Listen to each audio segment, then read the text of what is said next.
জননেতা জনাব তারেক রহমান বরিশাল যাবার পথে ভাঙ্গা ইতিহাস গড়লেন ভাঙ্গাবাসী। ফরিদপুর বরিশাল মহাসড়কে জনমানুষের ঢল।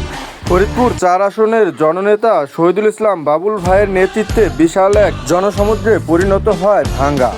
প্রধানমন্ত্রীকে দেখতে বিএনপির অঙ্গ সংগঠনের নেতাকর্মীরা বিভিন্ন স্থান থেকে ছুটে আসেন ভাঙ্গায় গোল চক্করে। প্রিয় নেতাকে একটি নজর দেখতে সকলে কিন্তু ছুটে আসছিলেন এই ভাঙ্গা গোল চত্বরে, কিন্তু সেই প্রিয় নেতাকে দেখা হলো না এবং তার মুখ থেকে সামনাসামনি কিছু কথা শোনার জন্য সকলেই কিন্তু উঠিয়েছিলেন। ভাঙ্গা গোল চক্করে কিছুটা সময় না দেওয়ার একটাই কারণ, ঢাকা থেকে বরিশাল লং জার্নি, আর এই জার্নি শেষ করে আবার কিন্তু ফিরতে হবে ঢাকায়। তাই কিন্তু প্রিয় নেতার কাছ থেকে কিছু কথা শোনা হলো না শ্রোতাদের। ভাঙ্গার বিএনপির নেতাকর্মীরা আবার আশায় থাকবেন যে কবে ভাঙ্গায় আসবেন আমাদের প্রিয় নেতা।